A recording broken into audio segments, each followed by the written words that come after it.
स्वागत है आप सभी का एनएफ न्यूज पर। मैं हूं आपके साथ रोहित। एक वो दौर था जब लालू प्रसाद यादव बोलते थे तो जनता उनसे कनेक्ट करती थी, लेकिन हर दौर के साथ राजनीति के भी रंग बदलते हैं। दौर नई राजनीति का है।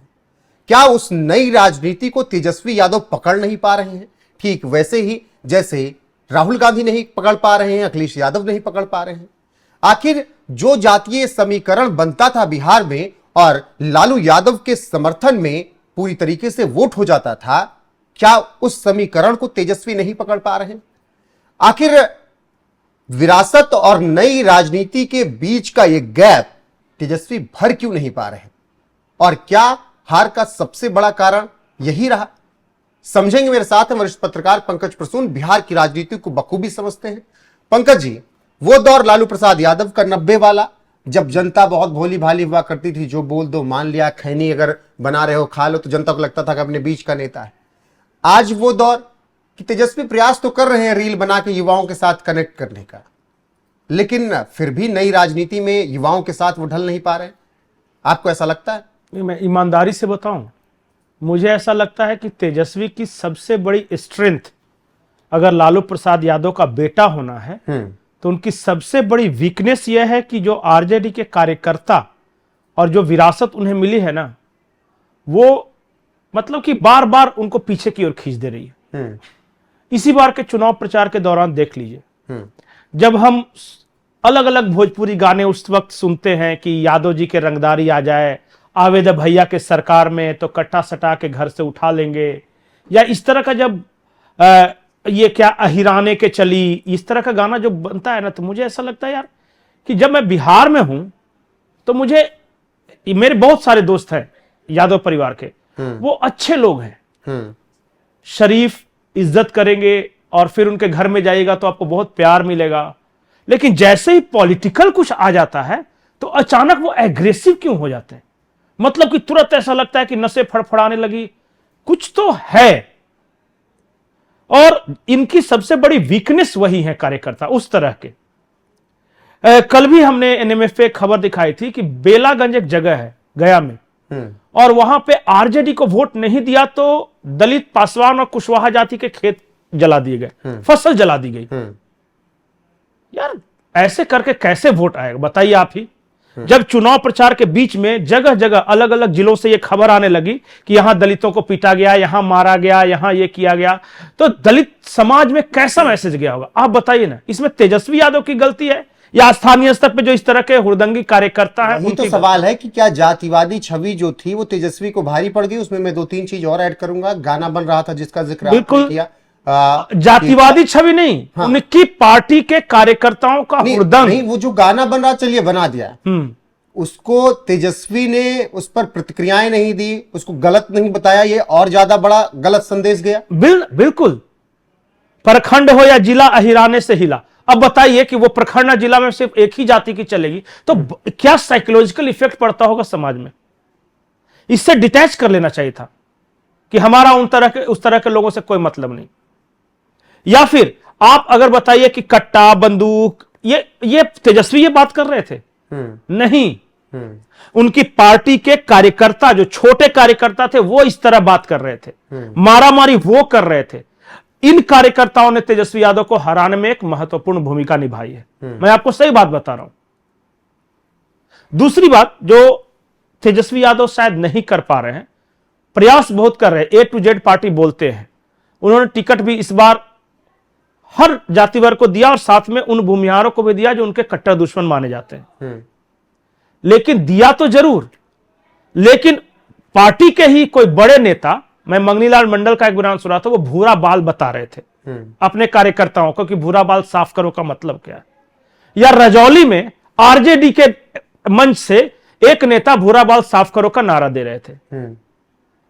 अब बताइए, एक तरफ तो आपने टिकट दे दिया भूरा बाल को, और फिर उन्हीं के मंच पे खड़े होकर उन्हीं को गाली दे रहे हैं कि उन्हें मिटाना है। समाज ये भी देख रहा था। मैं सही बात तो 20% दलितों को मारपीट कर अलग कर दिया और 20-22% सवर्णों को अलग कर दिया, तो 40 तो हो गए। अब आ जाइए आप ओबीसी, जिसकी आप बातें कर रहे हैं। ओबीसी में कुर्मी, कुशवाहा और अन्य जो अति पिछड़ी जातियां हैं, उन सबका गांवों में मेन जो मुकाबला ही है, या यूं कह सकते जो कॉन्फ्लिक्ट ही है, वो यादव जाति के साथ है। कैसे, मैं आपको बता रहा हूं कि जिस गांव में यादव जाति की बहुलता है और वो लाठी लेकर घूम रहा है हरा गमछा पहनकर कि अगर वोट नहीं दिया तो मारेंगे, तो डर के मारे बोलेगा तो नहीं कोई। अन्य पिछड़ी जातियां जो कमजोर हैं, लेकिन अंदर जाके ईवीएम में वो कभी नहीं चाहेगा कि इनका राज आ जाए। गांव की ये साइकोलॉजी होती है। गांव में जो टोले होते हैं ना, जब भी कोई दबंग रहेगा तो बाकी सब उनके खिलाफ गोलबंद हो जाएंगे। और मैं आज बोल रहा हूं कि आज की तारीख में वही जीत सकेगा जो विनम्र है। जितनी दबंग जाती है जिसका आप नाम ले रहे हैं ना, वो सब रिसीविंग एंड पे हैं। क्योंकि जैसे ही पता चलता है कि कोई भूमिहार या कोई राजपूत या कोई मुस्लिम या कोई यादव, यही सब दबंग जाती है ना, अगर आगे बढ़ने लगा तो बाकी सब गोल बंद हो जाते हैं। बिल्कुल पंकज जी, वही मैं कह रहा हूं कि जातिवादी होना भी भारी पड़ा, फिर ऊपर से एग्रेसिव थे, बहुत ज्यादा एग्रेसिव थे। ऊपर से ये बयान कि वक्फ बोर्ड का कानून डस्टबिन में फेंक दिया जाएगा, और फिर वो कि यादव जी आएंगे तो सत्ता में क्या क्या कर देंगे, ये सब बातें। दूसरी तरफ बात चल रही थी विकास की, जंगल राज की याद दिलाई जा रही थी, सनातन की बात चल रही थी, हिंदुत्व की बात चल रही थी। तो क्या ये जब दोनों आमने सामने खड़े हुए तो बिहार की जनता ने ये डिसाइड किया कि अब की जातियों में नहीं बंटना है?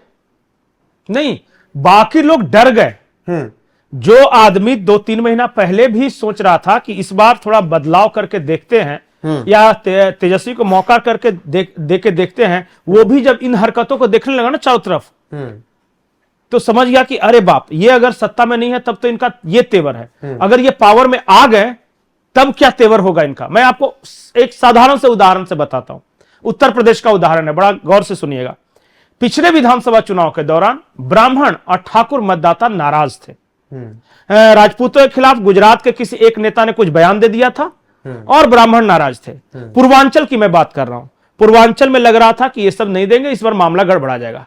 फिर एक यात्रा निकाली अखिलेश यादव ने, और उस यात्रा में जो हुड़दंग हुई भाई साहब, जो उनके कार्यकर्ताओं ने किया, उसके बाद आप देखिएगा कि पूरा माहौल ही बदल गया। और उस यात्रा में समाजवादी पार्टी के कार्यकर्ताओं के हुड़दंग को देखकर बाकी जातियां गुलबंद हो गई। तो यह भी होता है एक फैक्टर। बहुत सारे फैक्टर्स पे हम चर्चा कर रहे थे, लेकिन ये जातिवादी हर कोई है, लेकिन हिंसक जातिवादी नहीं होना है। एग्रेसिव इतना नहीं हो जाना है कि बाकी लोगों को डर लगने लगे। इस बार आरजेडी के बहुत सारे कार्यकर्ता बहुत ज्यादा एग्रेसिव थे, बहुत ज्यादा हिंसक थे, और चुनाव के पहले और चुनाव के बाद भी उन्होंने जो किया है उसी के कारण एक माहौल बना ग्राउंड पे, और उस माहौल में कुछ भोजपुरी गानों ने तड़का डाला, कुछ बयानों ने तड़का डाले, सब मिलाकर सब बाकी सनातन विरोधी बयानों ने तो, और बाकी तो वो चल ही रहा था। जी बिल्कुल। और बिहार के आखिरी सवाल मेरा, मैं उसका जवाब नहीं मिल पाया। तेजस्वी यादव नई पीढ़ी की राजनीति के साथ नहीं कनेक्ट कर पा रहे हैं? नहीं, कोशिश कर रहे हैं, पर उनके आसपास के लोग और उनके कार्यकर्ता कनेक्ट होने नहीं दे रहे। तेजस्वी यादव ने पूरे चुनाव प्रचार के दौरान कभी इस तरह का कोई एग्रेसिव भाषण नहीं दिया है, लेकिन उनके लोग दे रहे थे, उनके कार्यकर्ता जिस तरह का कृत्य कर रहे थे। तेजस्वी यादव इस वक्त मजबूर थे, और सहयोगी दल ऊपर से उसमें से क्या क्या नहीं बोल रहे थे। सहनी जाके एक मंच पे अगर कह दे कि कोई बोलते ही रहे, बोला है उन्होंने, तो जो सुनने वाला क्या कहेगा कि अच्छा आना बेटा, चुनाव में हम बताते हैं कि कौन बोलते कि ना बोलते।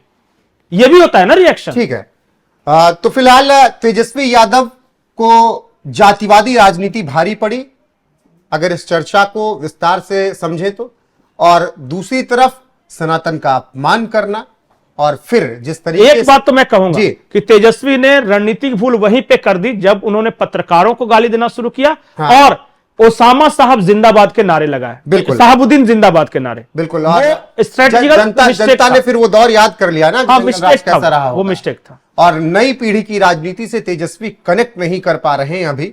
भविष्य में देखते हैं कि क्या कुछ होता है। फिलहाल बने रहिए हमारे साथ। आपकी राय क्या है इस चर्चा पर, कमेंट सेक्शन में जाकर बताइएगा जरूर। नमस्कार।